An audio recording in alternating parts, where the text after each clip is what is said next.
그날도 평소처럼 거실 구석에 조용히 앉아 있었어요. TV는 켜져 있었지만 화면은 보이지 않았고 소리도 귀에 잘 들어오지 않았습니다. 며느리와 아들이 분주히 짐을 싸고 있더군요. 여행을 간다고 했어요. 그것도 해외로요. 처음엔 저도 함께 가는 줄 알았습니다. 지난번처럼 공항까지 함께 나가서 작별 인사라도 나눌 수 있을 줄 알았어요. 그런데 제게는 아무 말도 없었습니다. 식탁 위엔 여권이 4개 올라와 있었어요. 하나는 아들, 하나는 며느리, 그리고 2개는 친정어머니, 친정아버지 이름이었습니다. 저는 그 자리에 없었지요. 순간 식탁 위에 그 여권 4개가 제 가슴을 내리찍는 듯 했어요. 어지럽고 속이 메스꺼웠습니다. 내가 그동안 이 집에서 지낸 시간이 마치 초대받지 않은 손님처럼 느껴졌습니다. 며느리가 웃으면서 말했습니다. 어머니, 저희 여행 가는 동안 요양원에 계시면 더 편하실 거예요. 거긴 재활 프로그램도 좋고 식사도 잘 나오고 또 요즘엔 문화 프로그램도 많다더라고요. 그 말을 듣는 순간 제 귀에는 짐이 되지 마세요라는 말로만 들렸습니다.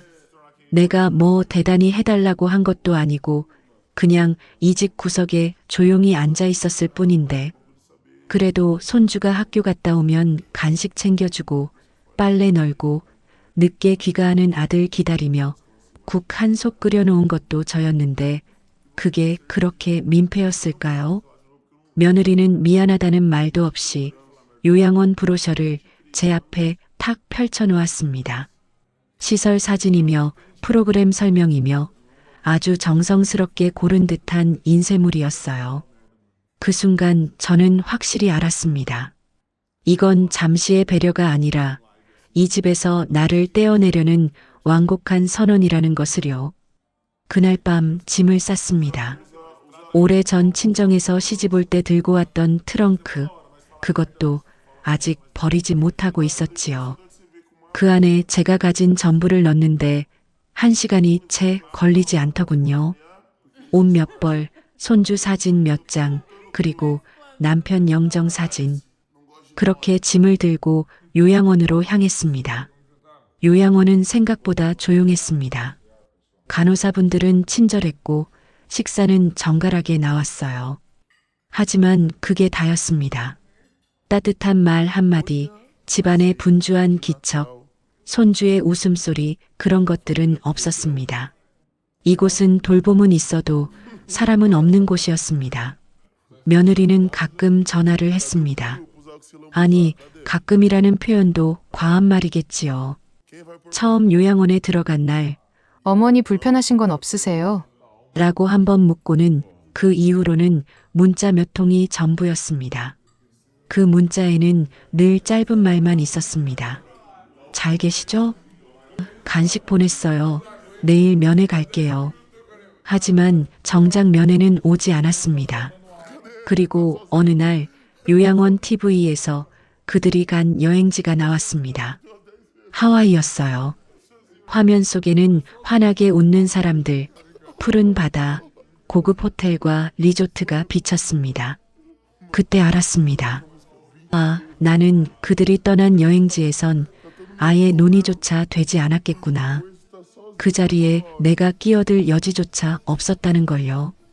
그런데 이상하게도 눈물이 나오지 않았습니다. 그냥 멍했습니다. 텅 빈 감정 속에서 제 자신이 아무것도 아닌 존재로 취급받는 느낌만이 남아 있었습니다. 며느리를 처음 봤을 때를 떠올렸습니다. 긴 생머리에 또렷한 눈매. 인사를 참 정중하게 하던 아이였어요. 결혼하고 처음으로 명절을 함께 보냈던 날 부엌에 함께 서서 전을 부쳤던 기억이 납니다. 어머니, 저는 아직 이런 거 익숙하지 않아서요라며 웃던 모습이 아직도 선합니다.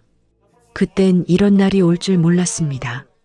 아니, 일부러 생각하지 않으려 했는지도 모르겠습니다. 아들 내외가 바쁘면 내가 조금 불편해도 이해해야 한다고, 그게 부모라고. 그런데 그 이해는 왜 늘 제 몫이었던 걸까요? 왜 저는 단 한 번도 선택받는 사람이 아니었을까요? 며느리는 여행에서 돌아와서도 한참을 연락하지 않았습니다. 요양원으로 직접 찾아온 것도 아니었고요. 결국 제가 먼저 전화를 걸었습니다. 잘 다녀왔니? 라고 묻자 며느리는 무심한 듯 말했습니다. 네. 아주 좋았어요. 어머니 계신 요양원도 괜찮으시죠? 다음에 또 보내드릴게요. 그 말이 어찌나 가볍게 느껴지던지요. 마치 택배를 예약하듯이 내 삶을 누군가의 스케줄에 맞춰 포장해두겠다는 그 말에 속이 문드러지는 것 같았습니다. 며느리는 결코 나쁜 아이가 아니었습니다. 예의도 바르고 일도 성실히 하고 아이도 잘 키우는 아이입니다. 그런데 그 아이에게 저는 가족이 아니었나 봅니다. 함께 밥을 먹고 웃고 걱정하고 도란도란 이야기 나누는 그런 사람이 아니었던 거지요. 그냥 어쩌다 한 집에 살게 된 의무 같은 존재였던 겁니다. 그날 이후로 저는 요양원에서 나가지 않았습니다. 갈 곳도 돌아갈 집도 없었습니다. 제게 남은 건 방 하나와 트렁크 하나, 그리고 여전히 밥맛이 없던 식판 하나뿐이었습니다. 하지만요, 사람이라는 게 참 묘합니다. 시간이 지나고 나니 정막에도 익숙해지더군요. 간호사분들이 건네는 인사에도 마음이 조금은 풀리고 같은 방을 쓰는 할머니들과 나누는 짧은 대화 속에서도 작은 위안을 찾게 되었습니다. 그건 아마 서로가 서로의 상처를 알아봐서일지도 모르겠습니다. 요양원이라는 공간은 참 독특합니다. 처음에는 낯설고 불편한 이곳이 어느 순간부터 익숙해지기 시작하더군요. 사람의 마음이란 게 참 묘하지요. 매일 같은 시간에 울리는 아침 종소리, 식당에서 들려오는 어르신들 간의 짧은 대화, 간호사 선생님들의 분주한 발걸음 소리. 그런 것들이 반복되다 보면 어느새 그 고요함 속에 나도 스며들고 있었습니다. 방 옆에 계신 김 여사님은 올해 80을 넘기셨는데 말씀이 적으시고 늘 창가에 앉아 하늘만 바라보십니다. 처음엔 무뚝뚝한 분인 줄 알았어요. 그런데 어느 날 제가 아침에 눈을 뜨지 못하고 잠을 오래 자고 있었을 때였어요. 김 여사님이 제 손을 조용히 잡으시고는 그러시더군요. 괜찮으세요? 몸이 불편하신 건 아니죠? 그 순간 말로 다 표현할 수 없는 따뜻함이 전해졌습니다. 누군가의 관심이, 누군가의 손길이 이렇게도 마음을 적실 수 있다는 걸 오랜만에 느꼈지요. 그제야 깨달았습니다. 가족이라는 건 혈연이 다가 아니구나. 진심이 오고 가는 사이에 생기는 마음의 연대구나 싶었습니다. 며느리는 여전히 연락이 뜸했습니다. 아들도 마찬가지였고요. 손주는 이제 고등학생이 되었는지 바쁘다고만 하더군요. 저는 그저 멀리서 아이가 잘 자라고 있다는 소식만 듣고 있었습니다. 어느 날 간호사 선생님이 작은 택배 상자를 가져다 주셨습니다. 며느리가 보낸 것이었어요. 안에는 비타민 한 병과 수면 양말, 그리고 손편지 한 장이 들어 있었지요. 어머니, 요즘 아침 저녁으로 쌀쌀해요. 감기 조심하시고 건강 챙기세요. 저희도 늘 어머니 생각하고 있어요. 짧은 문장이었지만 저는 그걸 몇 번이고 다시 읽었습니다. 손글씨에서 묻어나는 온기가 마음 한구석을 건드렸습니다. 그래도 한때 나를 어머니라 부르던 아이였지요. 함께 장을 보고 함께 전을 부치고 밤늦게 남편 걱정하며 둘이서 속닥이던 시간들이 분명히 있었는데 지금은 왜 이토록 멀어진 걸까요? 시간이 흘러 명절이 다가왔습니다. 요양원에는 떡국이 나왔고 작은 윷놀이 행사도 열렸습니다. 다들 자식들이 온다고 들뜬 표정이었지만 저는 별 기대를 하지 않았습니다. 마음을 비우면 덜 아프다는 걸 이제는 알게 되었거든요. 그런데 그날 누군가 제 방문을 조심스레 열었습니다. 손주였어요. 많이 컸더군요. 키도 훌쩍 자랐고 목소리도 낮아졌습니다. 아이가 저를 보며 어색하게 웃더니 조심스레 말을 꺼냈습니다. 할머니 저 보고 싶었어요. 그 말 한마디에 그간 쌓였던 모든 감정이 무너져 내렸습니다. 저는 아이를 끌어안고 한참을 울었습니다. 말없이 등을 토닥이는 손주의 손이 참 따뜻했어요. 말이 없어도 그 손길이 모든 것을 말해주고 있었습니다. 손주는 며느리의 이야기를 조심스레 꺼냈습니다. 엄마가 요즘 많이 힘들어한다고. 회사 일도 많고 아빠랑도 자주 다투고 마음의 여유가 없어 보인다고. 그리고 자기도 그동안 연락 자주 못한 게 미안하다고 할머니를 요양원에 모신 게 내내 마음에 걸렸다고 하더군요. 그날 이후로 손주는 자주 찾아왔습니다. 주말이면 함께 산책도 하고 요양원 앞 작은 정원에 나가서 햇볕을 쬐기도 했습니다. 아이가 가져온 휴대폰으로 함께 셀카도 찍고 찍은 사진은 바로 가족 단톡방에 올려주었어요. 그렇게 작은 변화가 시작되었습니다. 며느리도 어느 날 찾아왔습니다. 예고 없이 들이닥친 그날 제 방 앞에 조심스레 서 있는 모습을 보고 한동안 말을 잇지 못했습니다. 그녀의 눈가가 벌겋게 충혈되어 있었지요. 손엔 작은 과일 바구니와 편지 한 장이 들려 있었습니다. 어머니, 많이 늦었죠? 그 한마디에 저는 오히려 담담하게 웃었습니다. 늦었다고 해도 돌아왔다는 사실만으로도 제겐 충분했거든요. 며느리는 그날 제게 고개를 숙였습니다. 말없이 흘린 눈물 속에는 미안함과 후회, 그리고 어쩌면 저도 미처 몰랐던 외로움이 함께 담겨 있었습니다. 그 아이도 힘들었겠지요.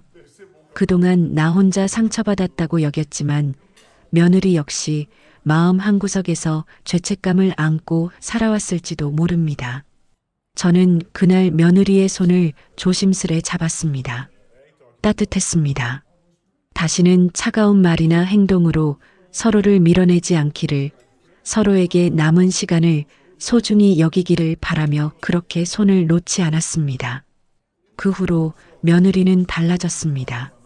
자주 요양원에 오진 못해도 일주일에 한 번은 꼭 전화했고 계절이 바뀔 때면 필요한 옷가지를 챙겨 보내주었습니다. 무뚝뚝했던 며느리가 제 생일날 직접 만든 미역국을 들고 찾아왔을 때는 제 인생에도 다시 봄이 온 듯한 기분이 들었습니다. 물론 모든 갈등이 완전히 사라진 것은 아닙니다.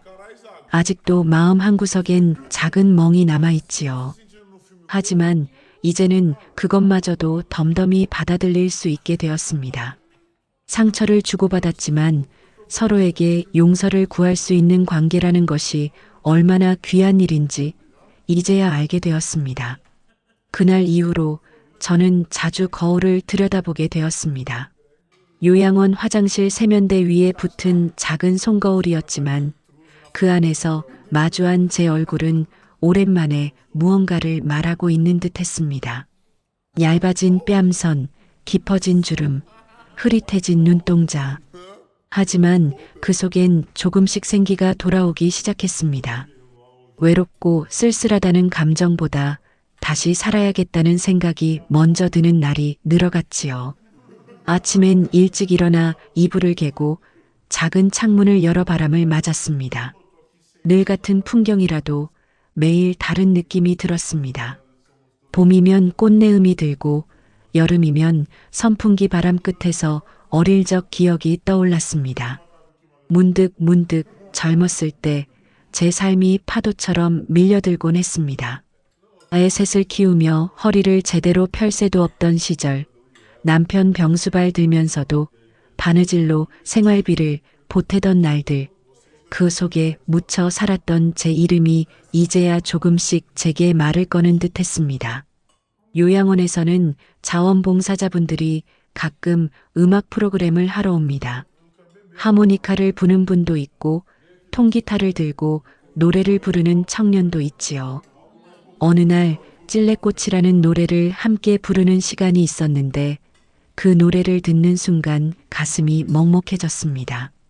어린 시절 어머니가 부엌일하시며 흥얼거리던 곡이었거든요. 그리움이란 게 이런 거구나 싶었습니다. 이 나이에도 그립고 보고 싶은 사람이 있다는 게 참 다행이기도 하고 슬프기도 하더군요. 어느 날은 요양원에 새로운 할머니 한 분이 들어오셨습니다. 연세는 저보다 좀 위였고 말수가 많으신 분이었습니다. 방을 같이 쓰게 되었는데 처음엔 적응을 어려워하시더니 며칠 지나고 나서는 밤마다 옛날 이야기를 들려주셨습니다. 전남에서 6.25를 겪었던 시절 이야기, 남편과 함께 강을 건너 피난 갔던 밤, 자식 넷을 살리기 위해 밥 한 그릇 나누던 기억들. 그분의 이야기를 듣다 보면 제가 겪은 외로움도 아주 작은 일처럼 느껴지곤 했습니다. 그러다 어느 날 그분이 제게 그러셨습니다. 그래도요, 자식이 연락이라도 해주는 건 복이에요. 난 연락도 없어요. 내가 살아있는 줄이나 앓는지 모르겠어요. 그 말을 듣고 나니 며느리의 문자 하나, 손주의 전화 한 통이 그렇게 귀할 수가 없었습니다. 사람 마음이란 게 얼마나 쉽게 메마르고 또 얼마나 사소한 따뜻함에도 젖어드는지를 다시금 알게 되었지요. 며느리는 이전보다 자주 연락을 주었습니다. 명절마다 챙겨주던 음식도 하나둘 늘어났고 손주도 종종 요양원에 놀러 왔습니다. 함께 앉아 수박을 먹으며 웃는 그 시간이 얼마나 귀하고 소중한지 저는 눈을 감고도 느낄 수 있었습니다. 그러던 어느 날 며느리가 제게 말했습니다. 어머니, 다시 집으로 모시고 싶어요. 오래 고민했어요. 이제는 같이 사는 게 맞다고 생각해요. 그 말에 저는 대답하지 못했습니다. 마음이 움직이기 시작하더군요. 한편으로는 이제 와서? 라는 생각도 들었고 또 한편으로는 다시 가족으로 돌아가고 싶다는 마음도 생겼습니다. 하지만 저는 조용히 말했습니다. 나는 여기서 괜찮다. 이젠 내 시간이 필요해. 그 말이 며느리에게 어떤 의미로 들렸을지는 모르겠습니다. 하지만 제게는 진심이었습니다. 한 번도 나 자신을 위해 살아보지 못했던 인생이었기에 이 마지막 시간만큼은 저를 위한 시간으로 쓰고 싶었습니다. 남은 세월이 얼마나 될진 몰라도 더는 누군가의 어머니, 누군가의 아내, 누군가의 시어머니로서만 살고 싶지 않았습니다. 요양원 생활도 나름의 루틴이 생기고 저를 김 여사님이라고 불러주는 친구들도 생기면서 저는 비로소 제 이름을 되찾은 기분이었습니다. 그리고 이 늦은 시간에야 제 삶이 처음으로 제 것이 된 듯 했습니다. 며느리는 여전히 미안한 표정으로 저를 대하지만 저는 이제 그 미안함도 받아들일 수 있습니다. 모든 관계는 완벽할 수 없다는 걸, 용서도 완전할 수 없다는 걸, 그리고 가족은 미워도 결국 서로를 잊을 수 없다는 걸 저는 이제 압니다. 저는 오늘도 창밖을 바라봅니다. 햇살이 좋습니다. 바람도 부드럽고 가끔 새소리도 들려옵니다. 사람은 결국 누구에게든 다시 사랑받고 싶고 기억되고 싶은 존재지요. 저 역시 그랬고 지금도 그렇습니다. 그 마음이 사라지지 않는 한 저는 오늘도 괜찮습니다. 며칠 전 건강검진 결과가 나왔습니다. 의사 선생님께서 조심스레 말씀하셨어요. 예전부터 간헐적으로 있던 통증이 알고 보니 생각보다 깊고 오래된 병이었더군요. 당장 급한 건 아니지만 차츰 몸이 약해질 거라고 했습니다. 치료를 받으면 시간을 벌 수는 있지만 완치는 어렵다고요. 그 말을 듣는데 참 이상했어요. 예전 같으면 당황하거나 겁이 났을 텐데 이번에는 오히려 마음이 차분해졌습니다. 아, 이제 내 시간이 서서히 마무리를 향해 가는구나. 내 삶의 마지막 장이 슬며시 넘어가고 있구나. 그렇게 받아들여졌습니다. 그날 밤 오래간만에 남편의 영정 사진을 꺼냈습니다. 사진 속 그는 여전히 정정했고 든든했으며 아무 말 없이 저를 바라보고 있었습니다. 당신 없이도 참 오래 살았네요 라는 말이 문득 입에서 새어나왔습니다. 당신 떠나고 나는 많이 울었고 또 많이 참아냈어요. 그 힘으로 지금까지 버틴 걸지도 모릅니다. 그 다음 날 며느리에게 전화를 걸었습니다. 무슨 말을 어떻게 꺼내야 할지 몰라 머뭇거렸지만 용기를 내어 말했지요. 나 조금 아파졌어. 걱정할 거 없어. 그냥 그 소식은 내가 먼저 알고 있어야 할 것 같아서. 말 끝에 조용한 정적이 흘렀습니다. 그 침묵 속에서 며느리의 숨소리가 들렸습니다. 아주 미세한 떨림이 느껴졌고 한참을 가만히 있던 며느리는 울먹이며 말했습니다. 어머니, 저희가 잘못했어요. 그동안 너무 많이 외롭게 했어요. 그 목소리를 들으며 저는 미소 지었습니다. 용서는 그렇게 화려한 말이나 큰 사건에서 나오는 게 아니더군요. 조용한 사과, 담담한 고백, 그리고 그걸 받아들이는 마음에서 비롯된다는 걸 저는 이제야 깨달았습니다. 며칠 뒤 며느리와 손주가 함께 요양원에 찾아왔습니다. 손에는 작은 수국 화분이 들려 있었어요. 보랏빛이 은은하게 퍼진 그 꽃은 마치 제 마음 같았습니다. 오래 참은 뒤에야 피어난 그리움의 색. 손주는 제 곁에 앉아 조용히 책을 읽어주었고 며느리는 제 무릎에 담요를 덮어주며 작은 목소리로 말했습니다. 어머니, 여긴 늘 정갈하네요. 어쩐지 마음이 놓여요. 그 말에 저는 고개를 끄덕였습니다. 이제는 저 자신이 선택한 공간이니까요. 강제로 보내졌던 곳이었지만 지금은 제 의지로 머물고 있는 곳. 그리고 이곳에서 저는 나름의 평온을 찾아가고 있었지요. 그날 오후 손주와 함께 정원을 산책했습니다. 아이는 한참을 망설이다가 말했습니다. 할머니, 나 대학 가면 서울 갈 거예요. 자주 못 올 수도 있는데 그래도 꼭 전화 드릴게요. 저는 아이의 손을 꼭 잡았습니다. 그래, 너 하고 싶은 일 해. 난 그걸로 충분해. 마음 깊은 곳에서부터 진심이 올라왔습니다. 이 아이가 행복하면 나도 더 바랄 게 없었습니다. 밤이 깊어질 무렵 창밖으로 달빛이 요양원 마당을 환히 비추고 있었습니다. 흙내음과 풀냄새가 섞인 그 공기는 오래된 고향 냄새 같기도 했습니다. 불 꺼진 방 안에서 저는 천천히 숨을 들이쉬었습니다. 살아있는 숨결 하나하나가 감사하게 느껴졌습니다. 며느리와의 관계도 그날 이후 한결 부드러워졌습니다. 예전엔 며느리의 말에 늘 무언가 날카로운 감정이 묻어 있었지만 이젠 그런 날이 줄어들었습니다. 요양원에서 작고 평범한 일상을 보내는 저를 보며 그녀도 스스로에게 말을 걸고 있었을 겁니다. 나는 좋은 며느리였을까? 어머니가 혼자 계실 때 왜 난 그 곁을 더 지키지 못했을까 하는 질문들이 그녀 안에서도 울리고 있었겠지요. 하지만 저는 이제 그런 질문들을 껴안고 살아가려 합니다. 누구나 완벽할 순 없고 서로가 서로에게 상처도 주고받으며 살아가는 게 사람 사는 일이라는 걸 저는 늦게서야 알게 되었습니다. 손주는 수험생이 되었습니다. 책가방보다 무거운 고민을 지고 살겠지요. 가끔 통화할 때마다 들려오는 그 아이의 목소리는 제게 작은 위안이 됩니다. 할머니, 요즘엔 뭐 드세요? 날씨 쌀쌀해졌어요. 감기 조심하세요.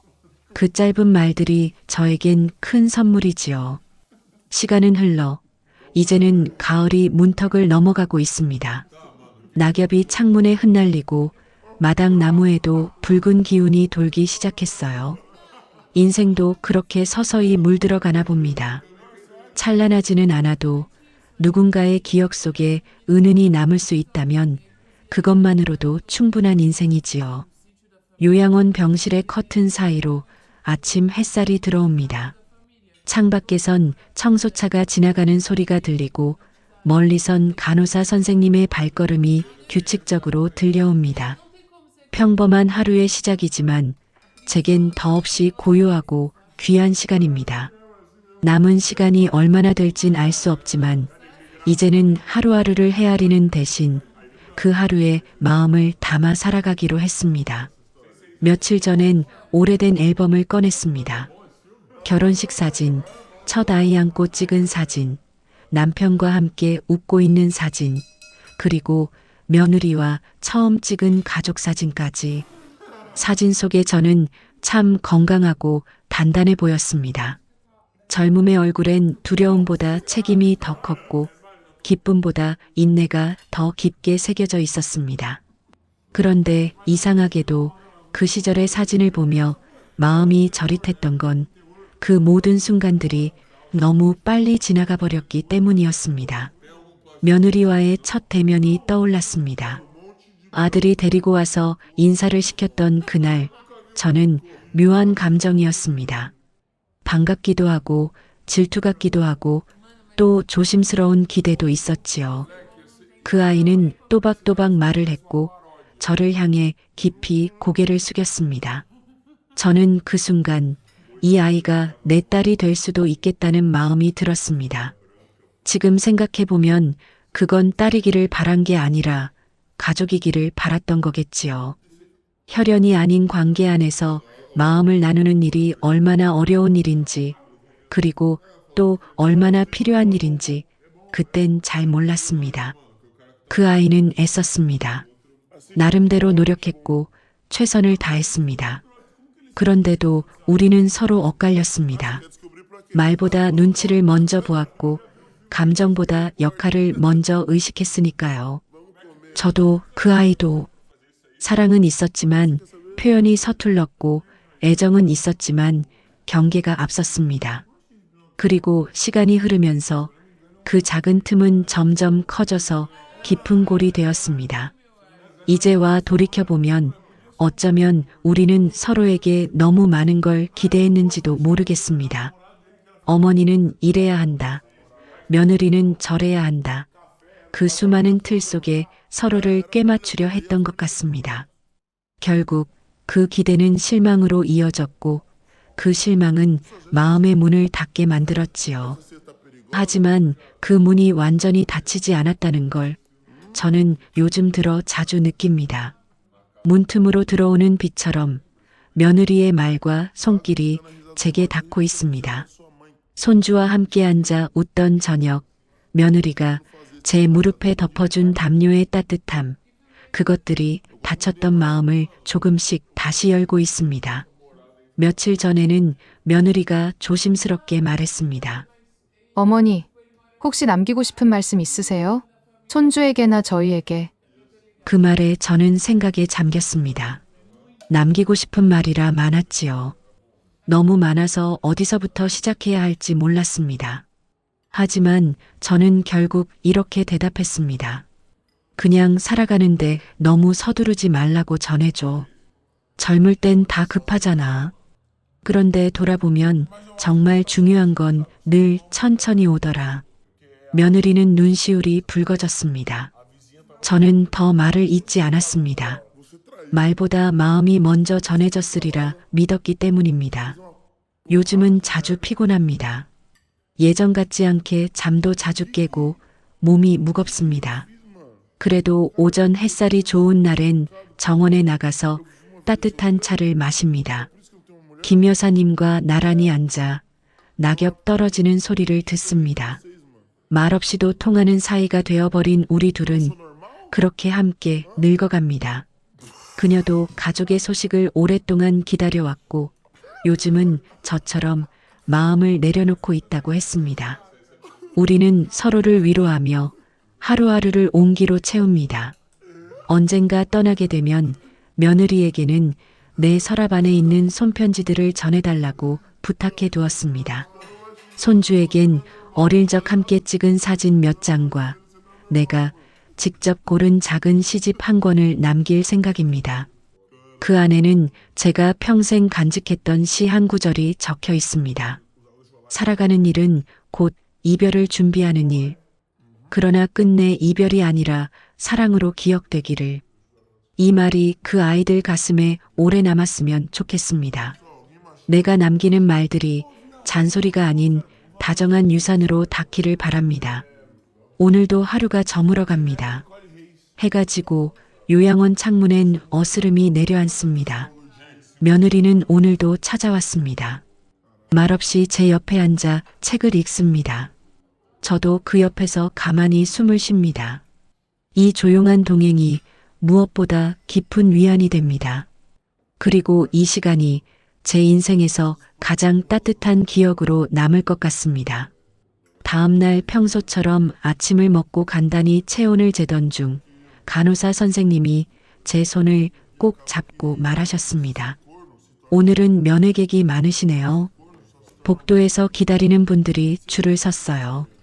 무슨 일인가 싶어 창밖을 내다보니 놀랍게도 며느리와 손주뿐 아니라 제 동생 내외 사돈댁 사촌까지 와 있었습니다. 몇십 년 만에 보는 얼굴도 있었지요. 저는 갑자기 가슴이 먹먹해져 왔습니다. 이토록 많은 사람이 이 늦은 시점에 나를 위해 이곳을 찾아왔다는 사실에 울컥해졌습니다. 누군가는 손에 과일을 들고 누군가는 제가 좋아하던 연꽃차를 들고 있었습니다. 모두들 조심스레 방에 들어와 인사를 건넸고 저는 그 인사 하나하나를 마치 선물처럼 마음속에 담았습니다. 제 동생은 주름진 제 손을 잡고 말했습니다. 언니, 우리 이제 화해하자. 그땐 내가 철이 없었어. 나는 말없이 고개를 끄덕였습니다. 화해라는 건 누가 먼저 말하느냐보다 진심이 담겼는지가 더 중요하니까요. 그날 잊고 있었던 가족의 이름들이 하나둘 다시 제게 돌아오는 느낌이었습니다. 그날 밤 잠이 오지 않았습니다. 복도 끝 창가에 앉아 혼자 별을 보았습니다. 그리 멀지 않은 하늘에 박혀있던 작은 별 하나가 유독 또렷해 보였습니다. 마치 오래전 남편과 함께 시골 마당에 앉아 밤하늘을 보며 했던 이야기들이 떠올랐습니다. 우린 자식들 다 키우고 나면 뭐 하면서 살까? 글쎄, 그냥 둘이 소박하게 마당 있는 집에서 살면 되지 않을까? 그 꿈은 이루어지지 않았습니다. 남편은 먼저 떠났고 나는 아들 집에 들어갔고 그 끝은 요양원이었습니다. 하지만 지금 돌아보면 마당도 있었고 햇살도 있었고 그리고 그리운 사람도 다시 만났으니 다른 형태의 소원은 이루어진 셈이었지요. 며칠 후 의사 선생님이 조용히 말했습니다. 준비를 하셔야 할 것 같다고. 갑작스러운 통보가 아니었습니다. 저는 이미 제 몸으로 다 알고 있었으니까요. 며칠 전부터는 숨을 고르기가 더 어려워졌고 하루에도 몇 번씩 깊은 피로감이 몰려왔습니다. 저는 고개를 끄덕였고 선생님은 제 손을 가만히 잡아주었습니다. 말보다 더 많은 의미가 그 손길에 담겨 있었습니다. 저는 며느리에게 부탁했습니다. 나 사진 하나 남기고 싶구나. 가족이 다 함께 찍은 사진. 마지막이 될 수도 있을 것 같아.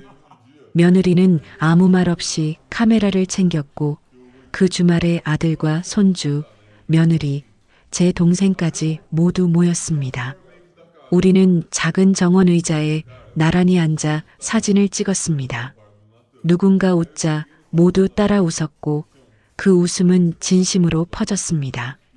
찰칵 소리와 함께 저는 마음속에 그 풍경을 깊이 새겼습니다. 그 사진은 제가 떠난 뒤에도 제 존재를 대신할 마지막 인사처럼 남을 테니까요. 며칠 후 저는 작은 준비를 마쳤습니다. 제 이름이 적힌 작은 상자 안에는 유품 목록을 정리한 노트, 손주에게 남긴 손편지, 며느리에게 쓴 감사의 글, 그리고 제 결혼 반지가 들어 있었습니다. 반지는 며느리에게 주기로 했습니다. 세상에 둘도 없는 값진 금으로 만든 것이 아니라 제 청춘과 눈물이 깃든 시간이 고스란히 담긴 것이니까요. 내가 이걸 끼지 않아도 괜찮다.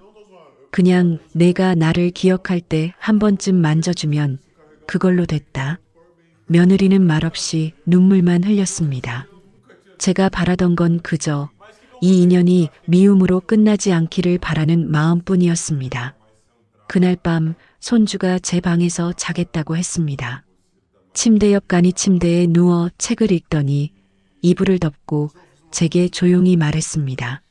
할머니, 저 이제 철들었나 봐요. 예전엔 가족이 당연한 줄 알았거든요. 근데 할머니랑 있으면서 사람 마음도 시간이 주는 의미도 다 새롭게 느껴졌어요. 저는 손을 뻗어 아이의 손을 잡았습니다. 작지만 따뜻한 손. 제 젊은 날에도 저 손만한 아이 셋을 키우느라 얼마나 고단했는지 이제는 그 기억도 흐릿하지만 그 온기는 생생했습니다. 그래, 우리 손주는 참 좋은 어른이 될 거야. 그렇게 자라줘서 고맙다. 그날 새벽 저는 처음으로 마음속 기도를 올렸습니다. 이 아이는 아프지 않게, 외롭지 않게 자라게 해주세요. 제 생의 마지막 기도는 누군가를 위한 것이었고, 그게 제 삶의 가장 자연스러운 마침표라고 느꼈습니다. 몸은 조금씩 더 약해지고 있습니다. 하지만 마음은 이상할 만큼 평온합니다. 두려움보다 감사가 크고 아쉬움보다 충만함이 앞섭니다. 처음에는 왜 나만 요양원에 와야 했을까라는 분노로 시작된 나날이었지만 지금은 그래도 이곳에서 참 많이 배웠다는 마음으로 바뀌었습니다. 어김없이 불면증으로 잠을 깬 새벽 2시 요양원 복도는 숨을 죽인 듯 조용했습니다. 전등 아래 희미한 그림자만이 벽을 타고 흐르고 있었고 간호사 선생님의 발소리도 들리지 않았습니다. 저는 자다가 눈을 떴고 이상하게도 눈꺼풀이 무겁지 않았습니다. 가슴도 편안했고 숨도 그럭저럭 쉬어졌습니다. 그런데 마음이 참 이상하게도 또렷했습니다. 그동안 잊고 살았던 얼굴들이 하나둘 떠올랐습니다. 친정어머니, 어린 시절 내 손을 꼭 잡고 시장에 데려가던 그 손. 고등학교 졸업식 날 울음을 꾹 참고 제 가방을 챙겨주시던 모습. 돌아가실 때까지 제 앞에서는 한 번도 약한 모습을 보이지 않으셨던 분. 그 어머니의 생애가 내 삶에 얼마나 깊이 새겨져 있었는지 이제야 알 것 같았습니다. 그리고 남편, 내 젊은 날 모든 고생을 함께 했던 사람. 말수 적고 무뚝뚝했지만 눈빛 하나로 내 하루를 다 읽던 사람. 싸운 날에도 꼭 밥은 챙겨주던 그 사람. 너무 일찍 떠난 것이 원망스러웠지만 이제는 그가 내 앞에 기다리고 있을 거란 믿음으로 두려움이 사라졌습니다. 그 사이로 아이들의 어린 시절도 스쳐 지나갔습니다. 첫째가 감기에 걸려 밤새 열을 앓던 날, 둘째가 학교 발표회에서 작게 의졸이던 시, 셋째가 마당에서 넘어져 울던 얼굴, 그리고 그 아이들 곁에 있던 제 모습, 숨차게 뛰고 지쳐앉고 다시 일어나던 제 그림자. 그 모든 순간들이 지금 이 짧은 새벽의 파노라마처럼 펼쳐졌습니다. 아무 소리도 들리지 않았지만 그 어떤 음악보다 더 선명한 감정이 제 안에서 연주되고 있었습니다. 그리고 며느리. 처음 만났던 날 서툴지만 예의 바르던 그 아이. 나를 어색하게 마주보던 눈동자. 처음으로 부엌에 함께 섰던 그날 묵은지 냄새에 얼굴을 찌푸리며도 열심히 전을 부치던 모습. 그러다 시간이 흐르고 함께 있던 공간이 점점 멀어지고 결국엔 말조차 아껴버렸던 우리. 그 사이에 있었던 오해들, 멀어진 거리들, 차가운 말투들 다 지나간 일이지만 이 순간엔 오히려 그 모든 게 고마웠습니다. 우리가 다투고 서운해하고 멀어졌기 때문에 결국엔 이렇게 서로를 다시 바라보게 되었으니까요. 다시 붙들게 되었고, 다시 말하게 되었고, 다시 용서를 나누게 되었으니까요. 며느리는 어제도 다녀갔습니다.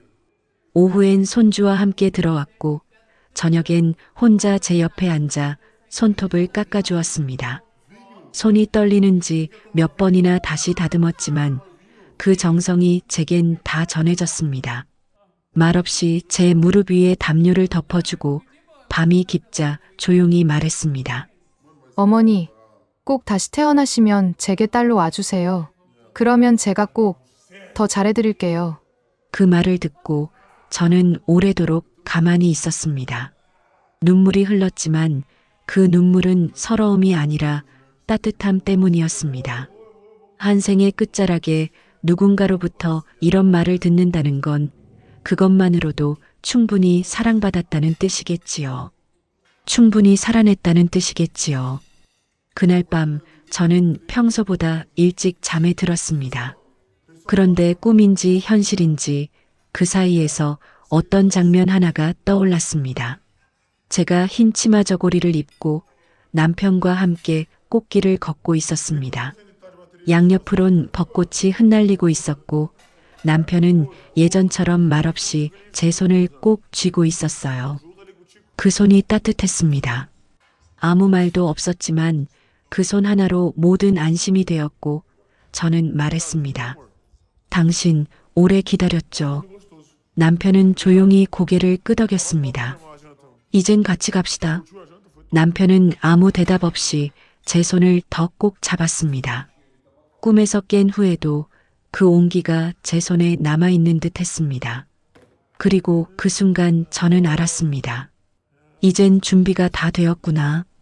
나를 아프게 했던 기억들도, 나를 웃게 했던 순간들도 모두 놓아줄 수 있게 되었구나. 아침이 밝았습니다.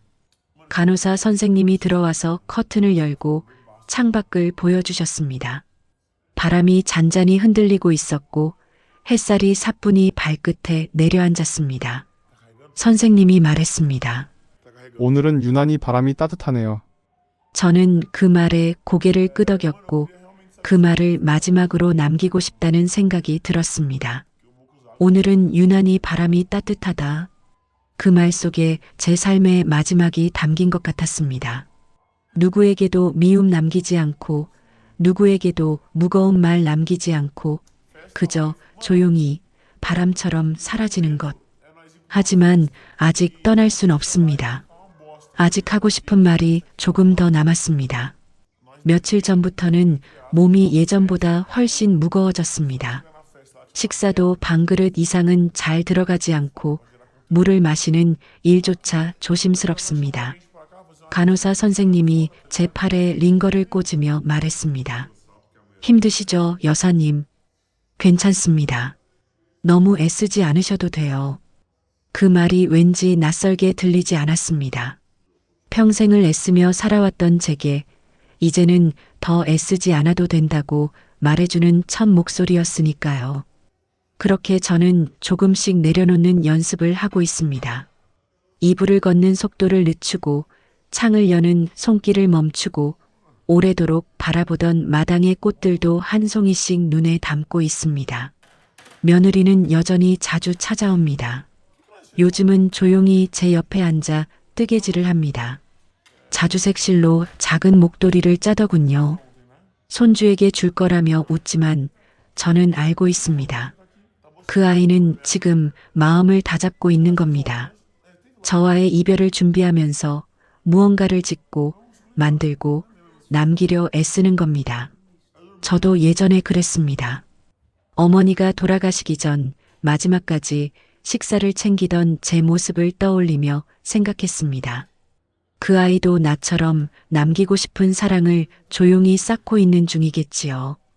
손주는 며칠 전 시험을 마치고 다시 찾아왔습니다. 이번엔 교복 대신 따뜻한 회색 니트를 입고 제 손을 잡으며 말했습니다. 할머니, 저 내년에 입대해요. 군대 가기 전에 꼭 다시 올게요. 저는 고개를 천천히 끄덕였습니다. 아이의 손이 어느새 남자 손이 되어 있더군요. 그저 손주라는 단어로는 담기지 않는 하나의 인생이 제 앞에 서 있다는 걸 느꼈습니다. 그리고 속으로 조용히 기도했습니다. 이 아이가 군 생활 동안 다치지 않고 마음 다치지 않고 건강히 돌아오길. 너 군에 있을 때 할머니가 내 꿈에 한 번쯤은 나왔으면 좋겠다. 그럼 나 잘 지낸 거란 뜻으로 알아라.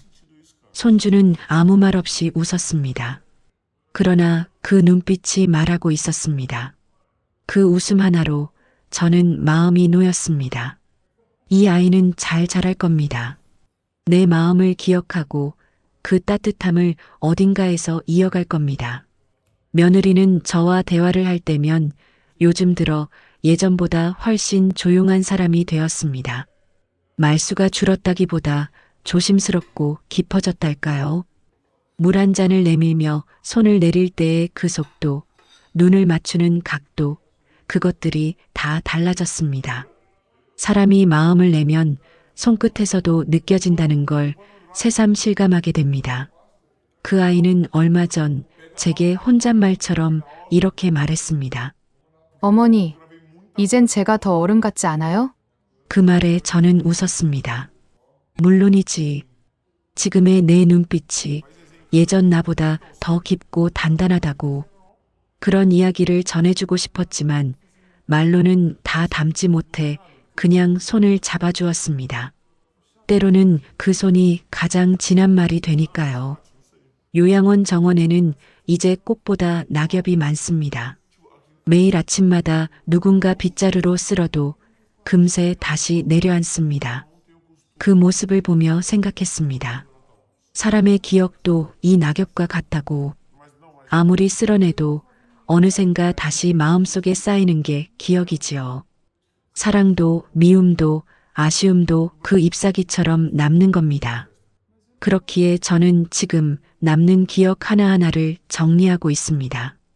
마음속 오래된 앨범을 펼쳐 때로는 찍고 때로는 조용히 덮으며 마지막 페이지를 채워가고 있습니다. 며칠 전엔 유언장을 정리했습니다. 그리 대단한 내용은 없습니다. 재산이랄 것도 없고 물려줄 큰 물건도 없습니다. 그저 제 유품과 편지를 누구에게 어떻게 전달해달라는 요청이 전부입니다.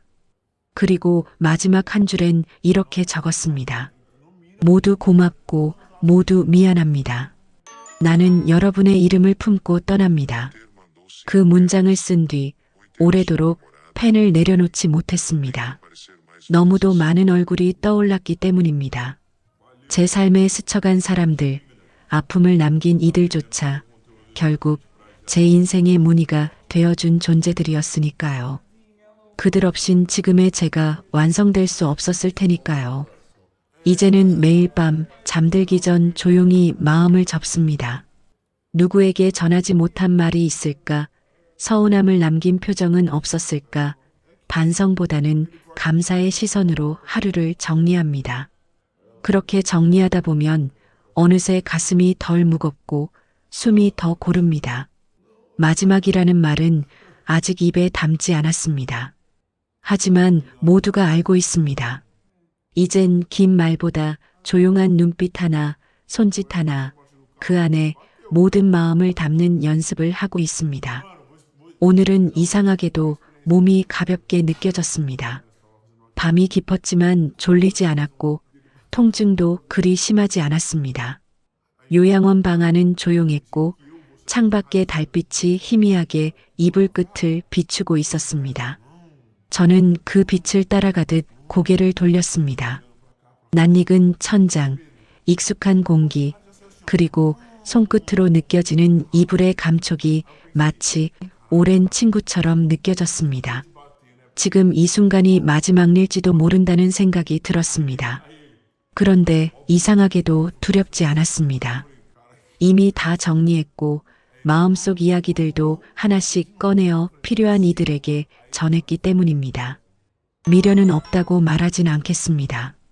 하지만 이제 그 미련마저도 부드러운 물결처럼 마음속을 흐르고 있었습니다. 그날 밤 며느리가 늦게까지 남아 있었습니다.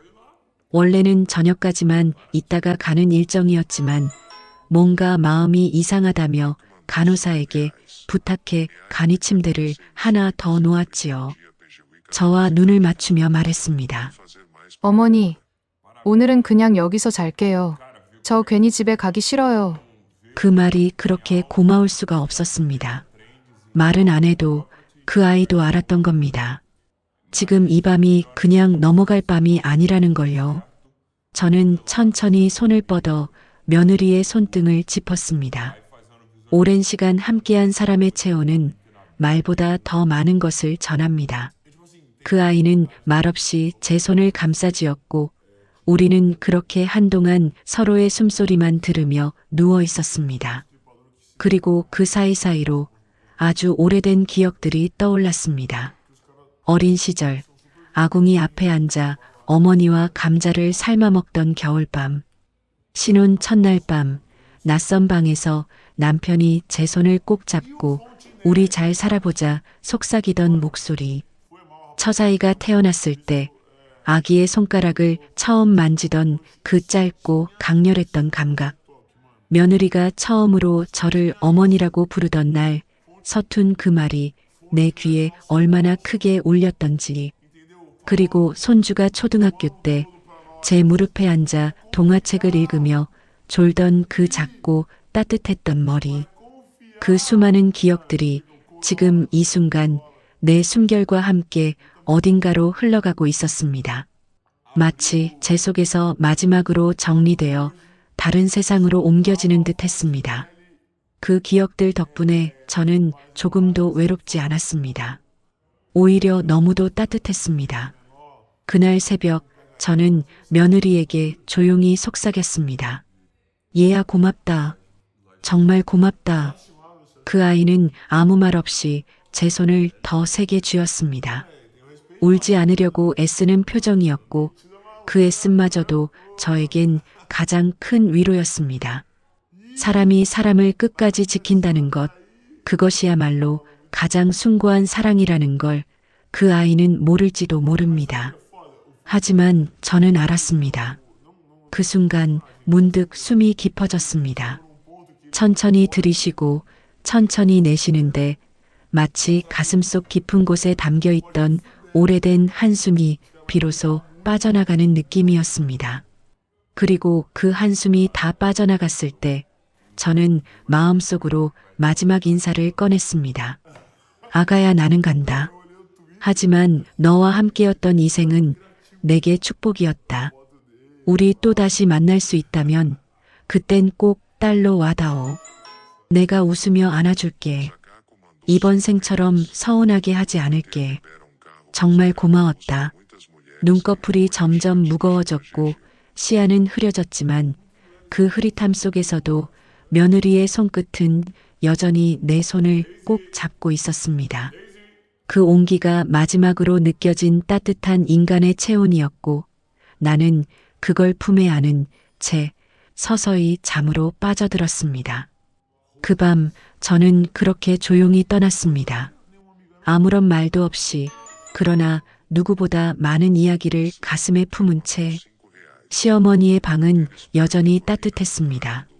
그녀가 떠난 지 며칠이 지났지만 요양원 방 안엔 아직도 특유의 향기가 남아 있었습니다. 창가에 놓인 수국 화분은 조용히 피어 있었고 머리맡 협탁 위에 정갈이 접힌 손수건과 안경, 그리고 작은 금반지 하나가 그 자리를 지키고 있었습니다. 며느리는 방 안으로 조심히 들어왔습니다. 낯선 조용함이 가슴을 쓸고 내려갔고 그녀는 침대 옆에 무릎을 꿇고 손끝으로 베갯자락을 만졌습니다. 시어머니가 생전에 늘 쓰시던 그 베개, 머리를 얹던 자리가 고스란히 남아 있었고 그 자리에 아직도 미처 사라지지 않은 체온이 남아있는 듯 했습니다.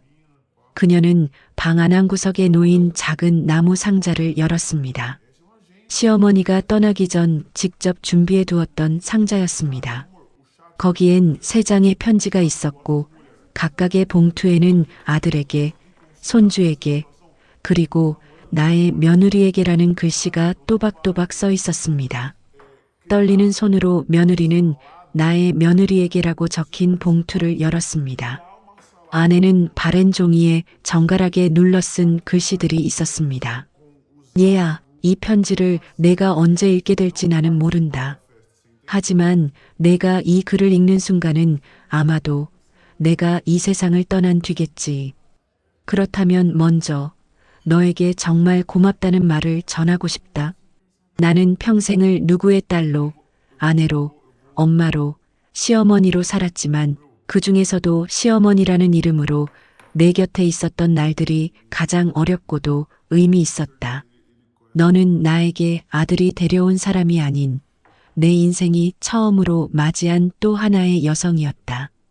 나는 내 마음을 다 헤아리지 못했지만 내가 얼마나 많은 날을 마음속에서 나와 싸워왔을지 이제는 안다.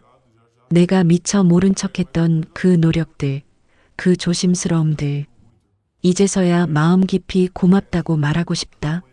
나는 너를 며느리로 맞이했지만 언젠가는 딸처럼 느끼고 싶었다.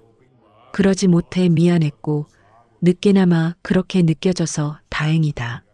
사람과 사람 사이의 관계는 끝이 없더라.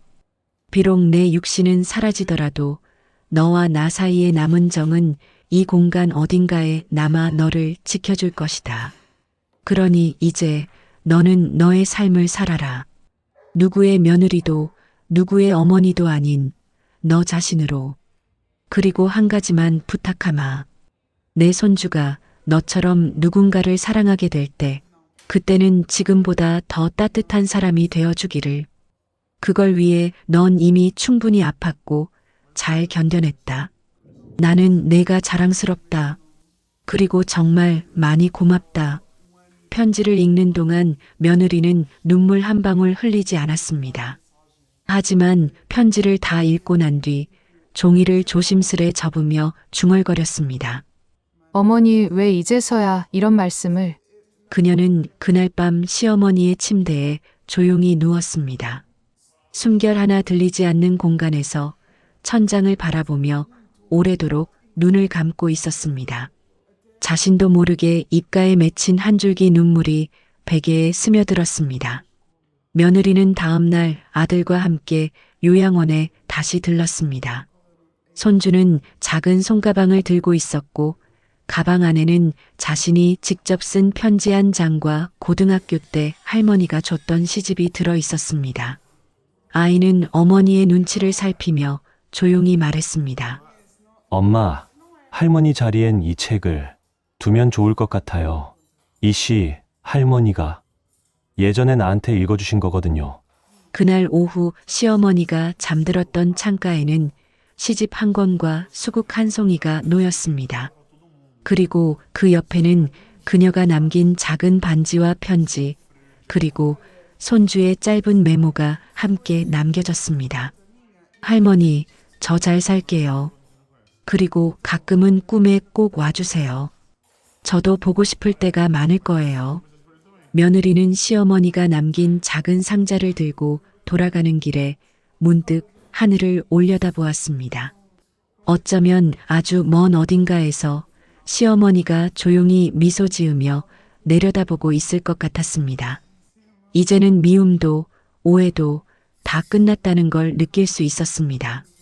그리고 남은 건 따뜻한 기억과 그 기억을 지켜가야 한다는 조용한 책임감뿐이었습니다. 그녀는 아들의 손을 꼭 잡았습니다. 아이는 말없이 어머니를 따라 걸었고 그 둘의 그림자는 늦은 오후 햇살 아래 길게 이어졌습니다.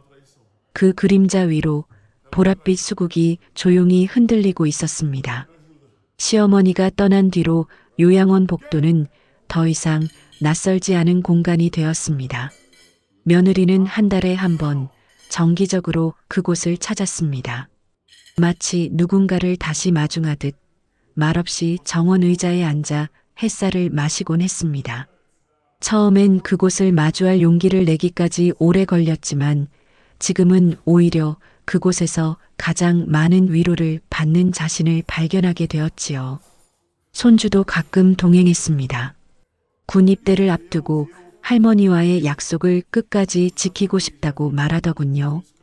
요양원 뒤편 작은 언덕에 있는 수목장 자리, 수국 한 그루가 자라나고 있는 그곳에 앉아 손주는 종종 할머니에게 말을 겁니다.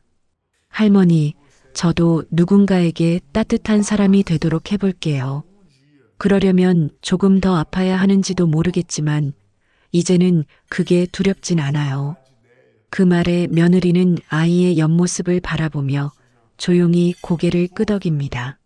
시어머니가 마지막까지 손주에게 남긴 마음이 아이의 말끝에서 살아 움직이고 있음을 느꼈기 때문입니다.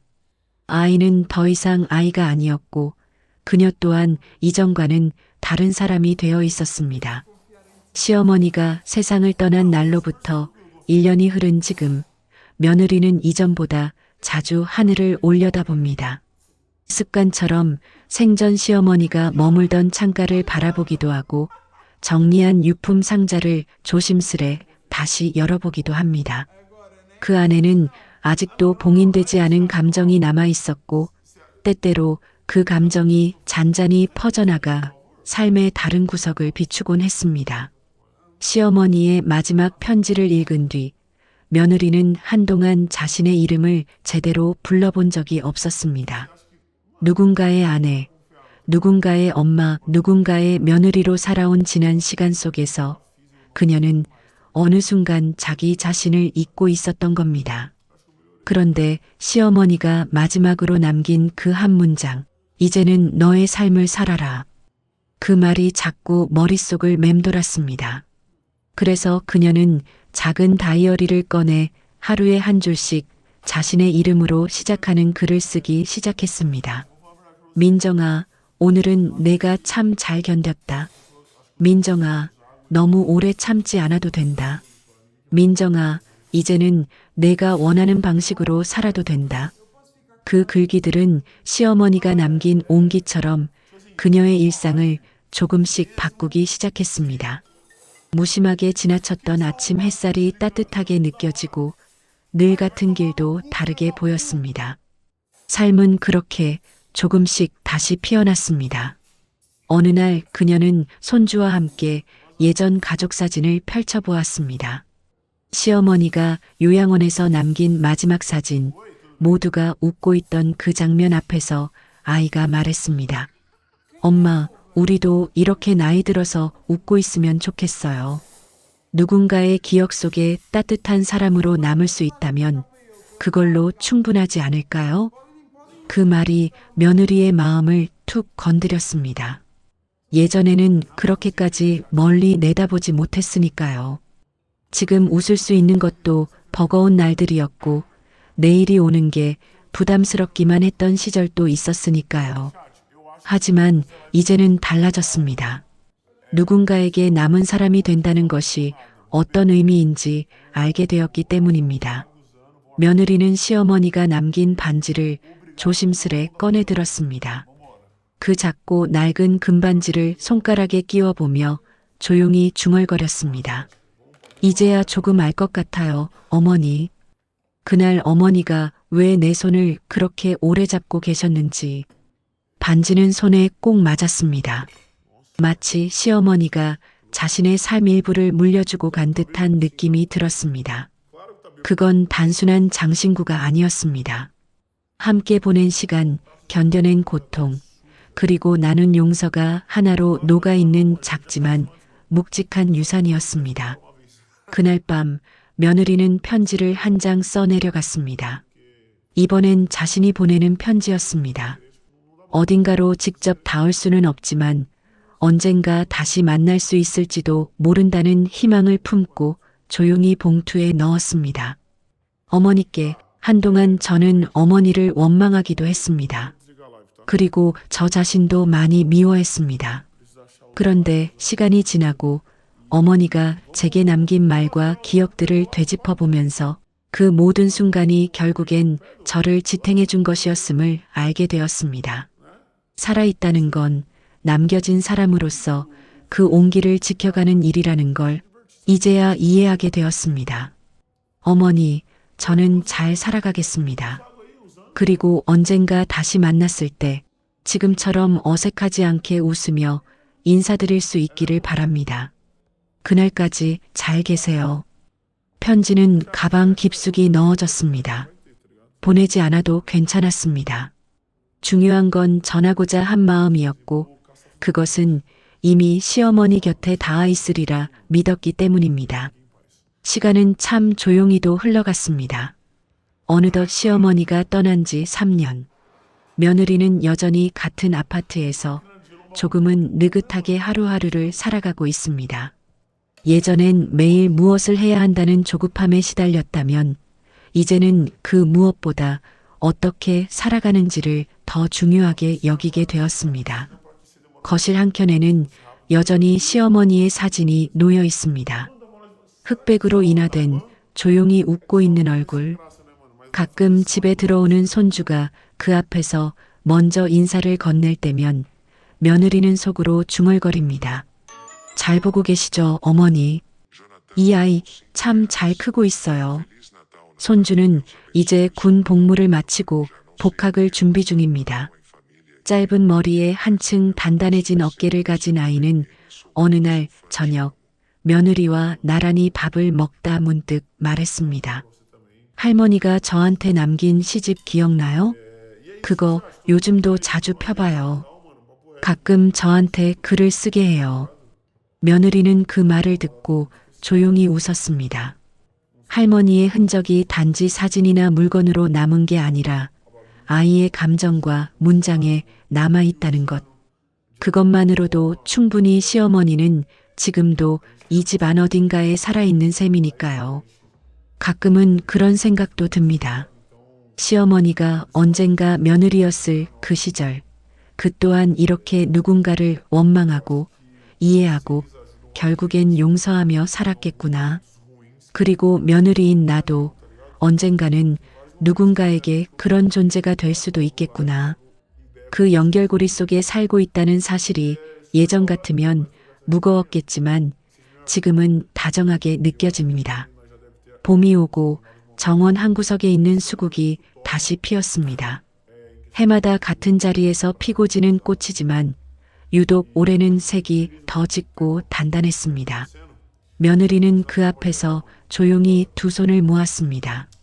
어머니, 꽃이 또 피었어요.